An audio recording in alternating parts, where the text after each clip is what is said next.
Okay. All right. And my GPU's being overloaded. That's awesome. See, he's the techie guy.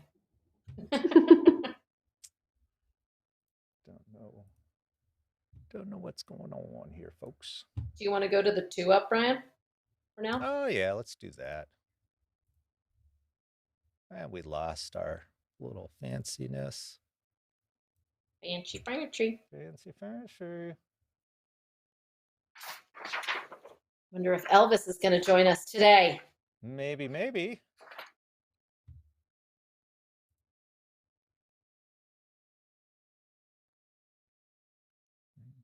Low latency, blah, blah, blah. Oh, we should probably get a little music on here too. Yes, music, please. I sat outside all day working. Nice. It's gorgeous. I think I stepped outside for lunch. Well, I went outside for breakfast, and then I decided to bring my laptop, and I'm like, I'm not going back in. I'm just going to stay here.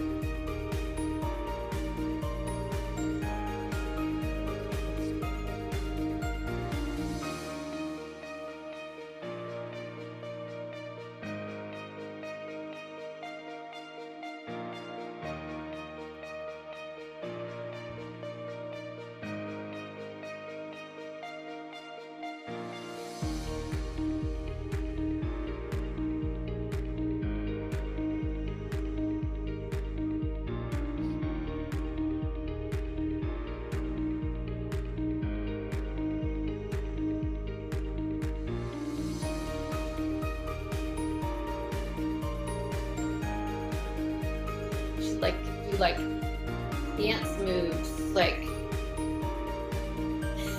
Go ahead.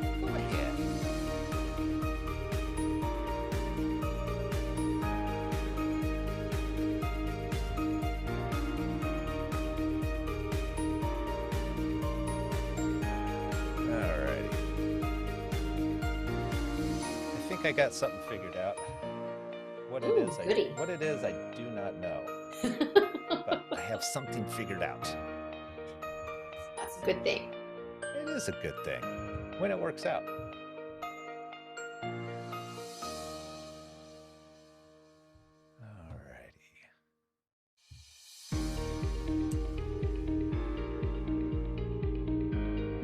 I should probably get our little social thing going too, huh?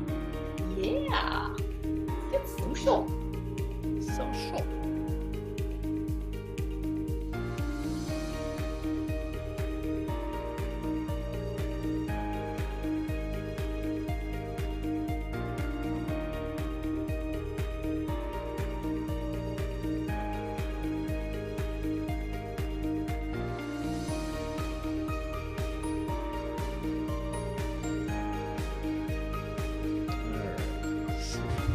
iPad to open up so I can actually see when people leave comments.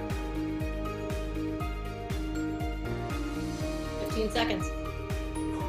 We're almost there. Just in case you were wondering. I wasn't, but it's good to know. Oh, look at that. Oh. I goobered. Now we're just going to have to go live. I'm just going to have to turn the music down. I tell you, man. You take a week off and look what happens. It's like just right? That's so funny. Come on, I'm depending on you for the technical stuff. What's happening? Oh. It's going to be a fun day, Sue. It's going to be a fun day. Heather's still here though, so that's a good thing. That is what do they call that in books? Pre-shadowing or something? I just pre-shadowed. Yeah, foreshadowing. Foreshadowing. There you go. Exactly. Thank you. Yes. No ghosts. No ghosts on the show. Yes. But we are rocking your event. Talking about virtual events. We're trying to. We're doing our best today. But that's why we do this show. That's what we said. We try things out. This is where we get to fail. You guys get to see it live, which is awesome. But we're not going to fail. We're not going to fail today. Not going to fail today. We're just having. things are not always connected in my brain and my hands sometimes. That's all. So. Okay, well, we're going to have to get you some ginkgo biloba or something like that. Ginkgo biloba. But it is the live show, and we are live. It is Tuesday. It's even a minute after 4. So we've been live for approximately 1 minute now. And I feel like we've covered so much. I know we have. We've covered so much. So much. Well, I am very excited that we have a special guest with us today, which is cool. We're going to talk about keynote speakers. We are, a lot of us doing virtual. Some of us getting back to the in-person stuff. So we want to find out what it's all about from the keynote speaker side. You're going to meet her in just a minute.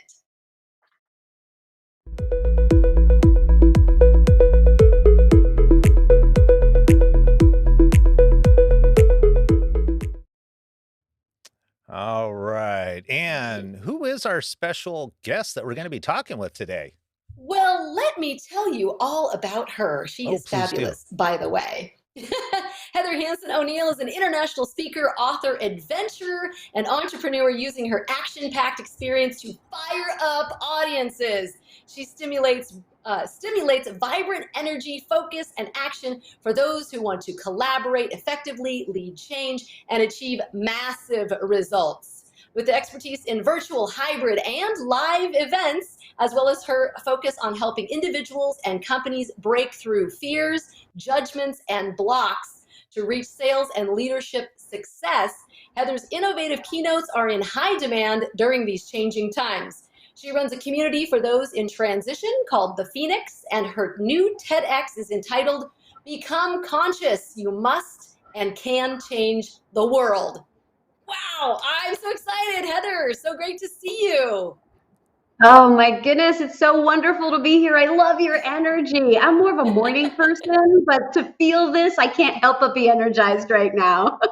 Well, good. We try our best. I mean, sometimes I'm a little over the top. I was telling somebody today, I'm like, I'm not everybody's cup of tea, but, I'm just going to be me. So that's right. The right people will be drawn to you.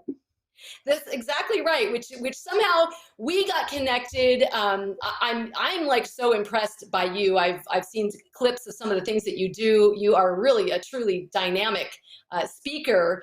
Now, prior to our little situation last year, you were traveling around the world. Is that correct?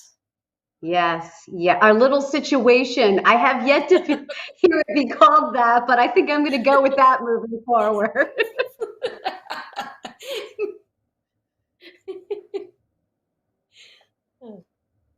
But traveling.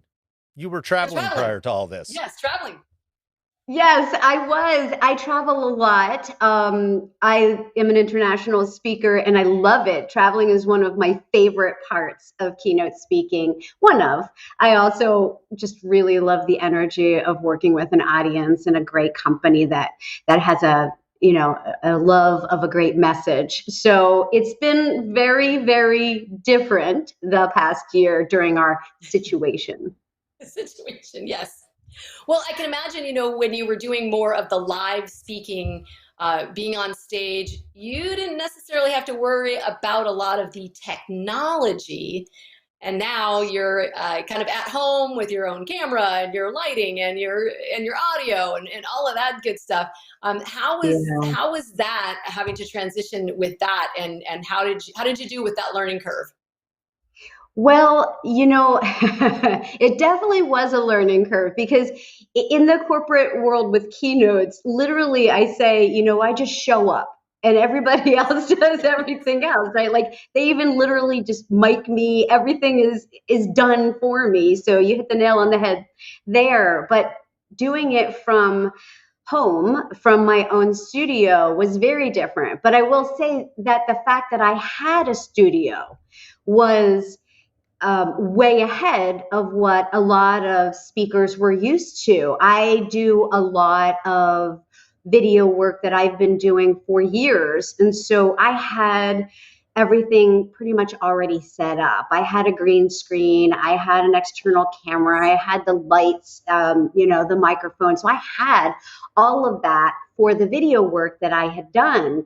But it was very different learning the platforms, learning that, different companies wanted to use different technologies. And so every time that I got a new client, I sometimes had to relearn a whole new technology. Now I'm okay at it. I definitely am not what one would call a techie like Ryan, right? But right. But I'm okay at it. I have my own techie of sorts at home, and I am really, really grateful to him that I don't have to do it all myself. I have a question, Ryan. I'm getting a major delay. It's the video card. So we're live. So let's just roll with it. I have no idea what the end result is on Facebook, unfortunately. So we're just going to stare into the cameras and cross our fingers for the best, unfortunately. Okay, good. Well, I've got the audio in real time. I just don't have the video in real time. So. Yes, I'm hoping everything is going out in real time. So people are scratching their heads right now, wondering why we're having this conversation. Exactly. So, if it all looks good, please, comment on the stream there and let us know how it's going. So we'd love to hear. Okay. So presenting on stage, as we said, a little bit different than, getting behind the camera, even though you still have that experience of being behind the camera. Any easy tips and tricks that you may want to give our people who are going from live to virtual and being successful, speaking to the camera? Any tips and tricks you'd like to share? Sure. I mean, this is going to sound like a very bizarre one. You're probably looking for more of the technical side, which I will get to. But for me, it has to do with the energy. And I think that if you're a keynote speaker or if you're presenting or in any capacity, if you're just leading a meeting, you need to be aware of your energy and how different it is in this format versus live. It's really easy to have, well, I shouldn't say that. It's easier to have an energy when you're on stage and you're feeling the audience and you can engage with the audience instantly. And there's that energy that's so natural. Now here, you have to really work a little bit harder at it. You have to bring it. Most times when I'm laid back with you guys because I know you and we're not in a speaker situation. We're having a nice conversation. But if I were doing a keynote presentation, I would be standing up. I would find a way to maybe prior to presenting, I might move my body a little bit, maybe do some breathing, find a way to harness that energy. Then on the other side of it, once you get in front of the camera, Ryan knows this, obviously you know this because you look fabulous, but the lighting, the camera, making sure you're actually looking at the camera because that's what people see versus looking down at the screen. And there's so many different little nuances that go into it. And when it comes to if there's any kind of an engagement, a lot of times if it's a keynote for, say, 1,700 people, there's a lot less engagement and I'm just doing my thing. And, but if it's a smaller meeting and we want to engage them and we want to ask questions of them and really get them involved, then there's a whole other element that you have to pay attention to. It's all about attention and focus, right? Mm-hmm. Yeah, very much. And one of the things that you commented on, and I think it was eye-opening for me just when I first started doing video, was how much energy you really have to put into the camera. Because I remember I was watching my first videos, and this is like before even worrying about going live, but just creating my own content. I was like, wow, I almost look half asleep on camera. And I thought I was being kind of energetic. And then I felt like a cheerleader and I would rewatch the video and I'm like, that still just doesn't come across that energetically. So do you have any tips or tricks for people who feel that maybe they feel uncomfortable in front of the camera and yet they want to put that extra energy, confidence, whatever it is out there? Okay, I'm glad that you asked that because, it's so important to Practice. And you just said it, like, when I was practicing, I was doing my videos. You need to recognize that just like anything that you do, if you want to become an expert at it, or if you just want to get really good at it, you know that you need to practice. Yeah. So do something on your own, and then maybe do it the next time for a friend, and then you can start to do it for smaller groups and then larger groups. That practicing so that you can see and you can feel your energy. Like you said, you may be surprised what it looks like. And also, the placement of where things are behind you, the lighting, how you're using your hands, if your hands are even in there. And then before you even get on the camera, like I had mentioned about moving your body, making sure that you, we call them the power postures. So you take a moment, like 2 minutes actually, with your hands on your hips or up into a V, and you can generate the energy that is required to keep you going, right? That's just part of it. There's a million different things that you can do. But if you just take one thing at a time and practice and tweak after you see something, you're like, oh, I said too many ums there, or oh, I wasn't looking in the camera there. Oh, what is that in my background? So watch, take a look, and then hopefully you'll just get more and more comfortable. I love that you are talking about kind of the the power posture and kind of a little bit of body movement even prior to getting on the screen to really kind of shake out everything.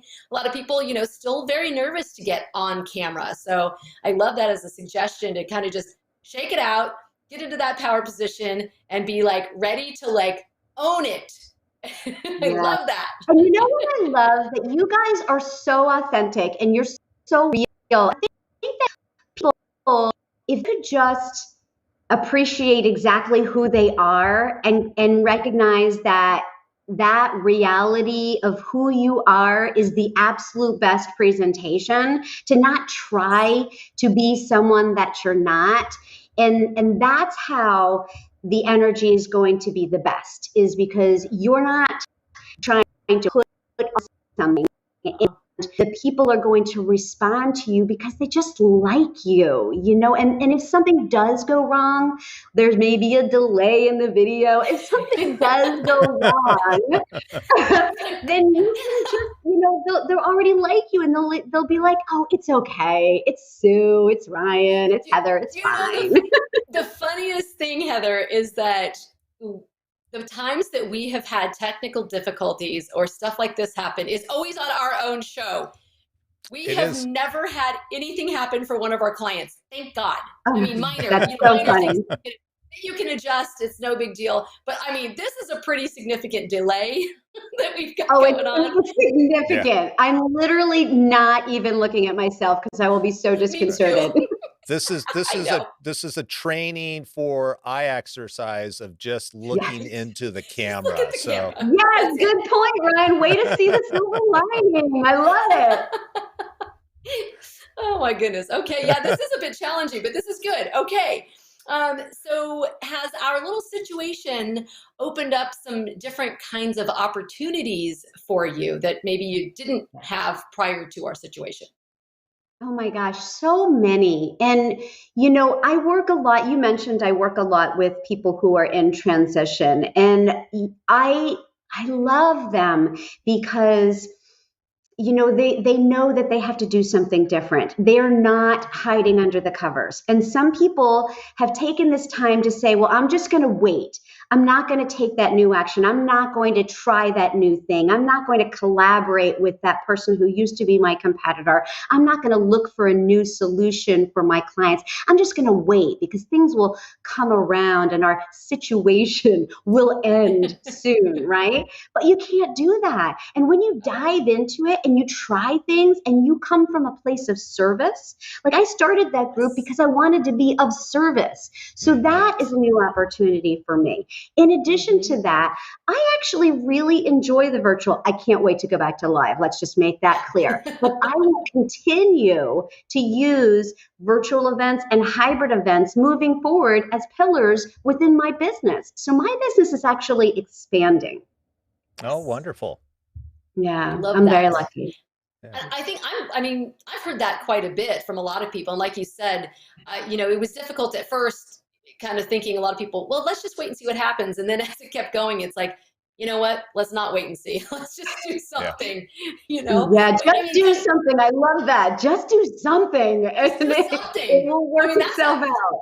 Right. That's how Ryan and I ended up here. I mean, that's how we ended up working together and starting and doing the things that we're doing was because of the pandemic. And I mean, I'm so happy that we're doing this now. Like this is so much fun. We are having a great time. And like you said, coming from that place of service, we're working with a lot of nonprofits and really helping people out because we're in a situation where a lot of people, they don't know how to do that virtual stuff. And so we're here to help, which is awesome. So exactly. And you know what? Karma is that it'll come back to you. Sorry, Ryan, go ahead. No, that's all right. I was curious with the hybrid coming up where there's an expectation that we're going to have these hybrid events where it's going to be in person, probably in front of a smaller crowd, but it'll also be broadcasted out live.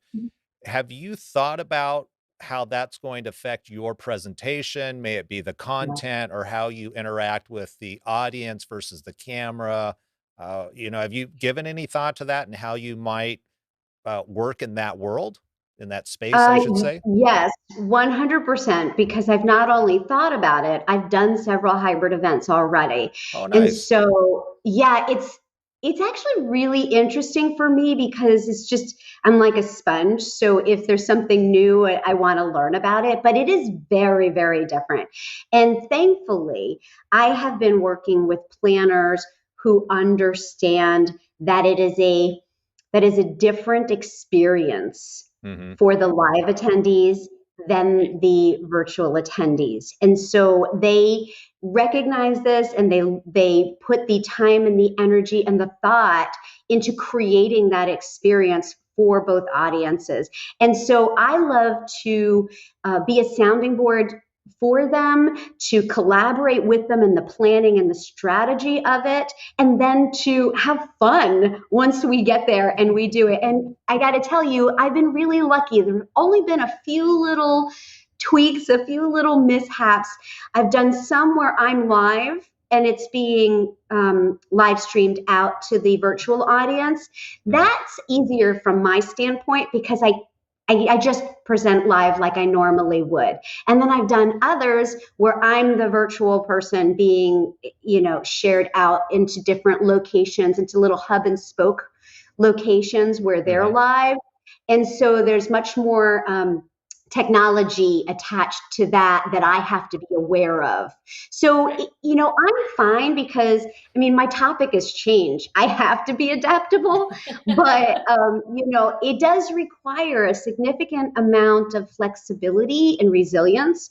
And so anyone who is looking to speak in this world, and this world means, it's not going away.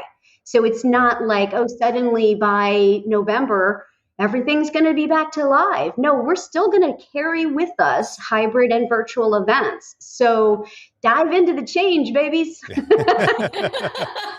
And I'm curious, you mentioned there were a couple of tweaks that you had to make in order to adapt for being in the hybrid situation. Are there any, since you've already done a couple events, any suggestions or kind of what to expect to prepare other speakers? Yes.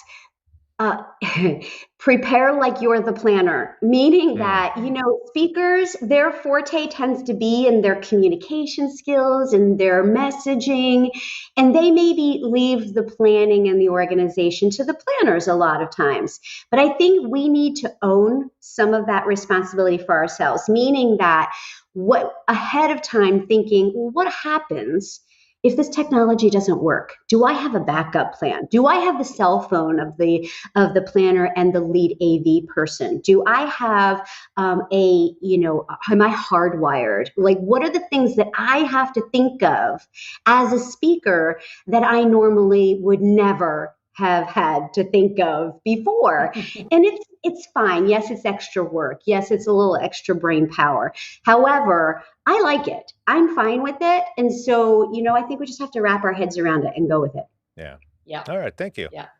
Well, it's interesting. I know a lot of people, as we've moved from in person to virtual, and there for a half a minute when Zoom, Zoom is an amazing tool, but everybody was doing their events on Zoom, and they were like, "Oh man, we're saving so much money. We didn't have to pay for the ballroom and the linens and the blah blah blah," and they were saying, "Gee, it's so much cheaper, if you will, for a virtual event."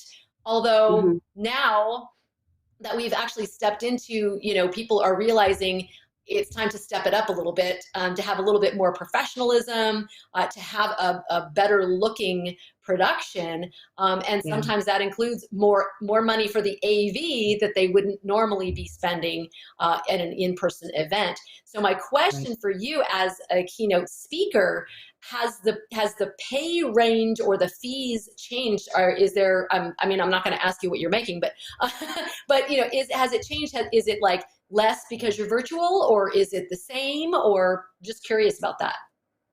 Okay, so it depends. So I'll clarify that for you.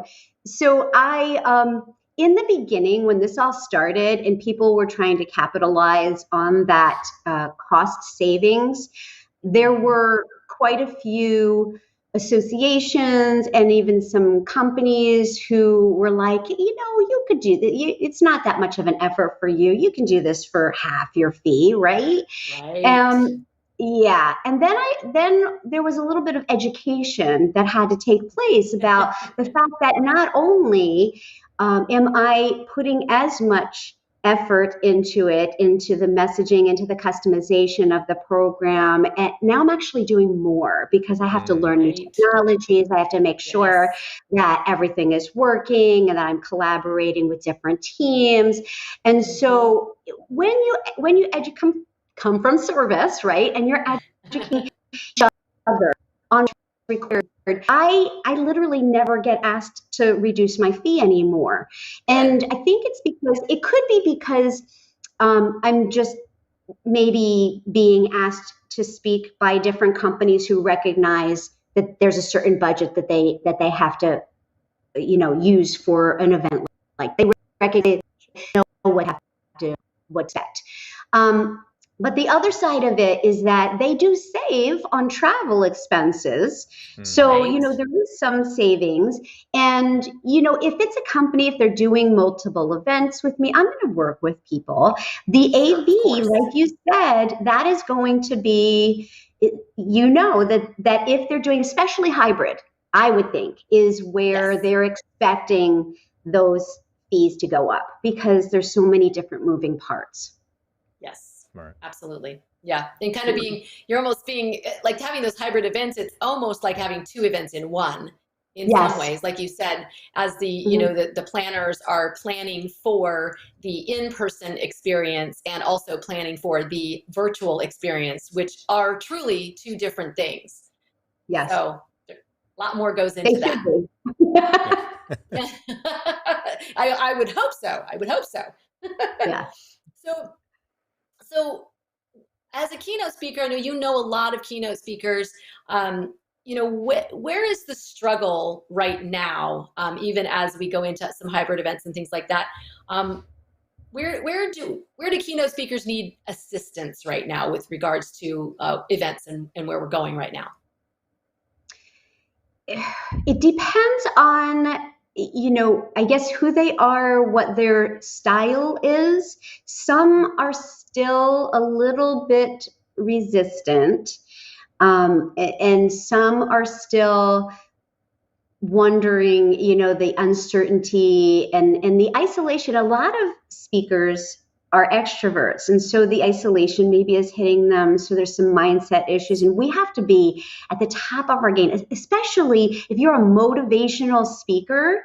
You have to pull it all out, and you have to give yourself everything and more so that you can be your best self for your clients. And right now, we need to do more of that. So some of those areas, like the resilience and the communicating differently with our clients. I've always been, and a lot of the speakers that I work with have always been focused on, how can we serve you best? What do you need? What can we do extra over and above? But there are some speakers who have gotten used to being just everything is kind of done, right? And they don't have to worry about a lot of those extras. And that's different. It's just different now. And so anyone who can come back to that place of service, come back to how can we make this together? How can we make this the absolute best event for the attendees so that they talk about it and are walking away uplifted with a message that will end up in results for this company? Let's do that. Okay. And I do know there's a lot of amazing speakers out there who have that philosophy, and it's working really well. And if you're struggling right now, just take a deep breath, and it's all going to be okay, and everything is going to work out, and just come back to self, to feel yourself, and service for others. I love that. I mean, I honestly think that our little situation really did take kind of we were very comfortable. And it's kind of like, well, this is what I do, and this is how I do it, and I do the same thing, and I get results, and so I'm not going to change anything. And now all of a sudden, everybody had to go, oh my God, I have to do something different. I got to step out of that comfort zone. I got to try something new, which I think is beautiful. So I'm really happy about that, and I think it's so great that you recognize that as well. And it sounds like you've got a lot of things planned. Where can we see you next? Oh my goodness. So, gosh, I'm really busy. So I have I have a lot of corporate events that you really can't see me at, but I have a really fun event next week on the 22nd. That's a planner roundtable called Ignite the Change. And so there's some high-level planners of large corporations that are going to be sharing their stories of overcoming and what they learned and what it looks like moving forward. That's going to be a lot of fun. That's next Thursday. I have this Thursday, I have Cadre Talk, which they're interviewing me on that with Don Penfold.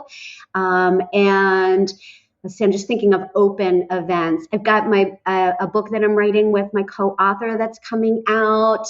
The podcast has been a lot of fun. The Phoenix is relaunching with a new group in May. So lots of fun things for us at Find Your Fire. And so I'm really, really excited. That is and awesome. The TED Talk, of course. This what? And the TED Talk, of course. Yay, the TED Talk. That's right. I know. When is that coming up? Well, it's out now. It just is up on the TED site for like a week now. So would love for people to check it out and let me know what they think, because the message is really important to my heart. So I really would be open to people, letting me know their feedback on it. That is fantastic. So where can we find out all of this information and be able to contact you? What is your website? Let's see. You can go to HeatherHansenO'Neill.com. And the Hansen is Hansen, and the O'Neill has 2 L's. So that's nice and easy. You can probably find everything there. You can always reach out to me on LinkedIn or Instagram. I'm actually now on Clubhouse. Are you guys on Clubhouse yet? Yes. Yeah, we should do a Clubhouse together. That's going to be next. Yay! I'm going to go find you on Clubhouse right after we get off this call. Oh, awesome. Okay. Well, this has been so wonderful. Thank you so much for being here, for sharing your stories with us and your information. And thanks for working through the technical issues. Woo! Yeah. Oh, goodness. Thank you, guys. You're amazing. I appreciate you. Keep doing the good things that you're doing out there to help people. Absolutely. We will see you very soon, I hope. Yeah. Definitely. And so I'm just going to leave all 3 of us up because I have no idea what's going to happen here. So thank you again, Heather, because as far as I know, this is all synced up live and everybody's like, what are they talking about? But who knows? They could be watching a show from the 1950s, where the words just didn't match. I have no idea what's going on, unfortunately, but I think we will transition out, but we will have a show again next Tuesday at 4 o'clock. We look forward to seeing everybody there. I'm going to go ahead and transition to our fade out and see how that goes. Yeah.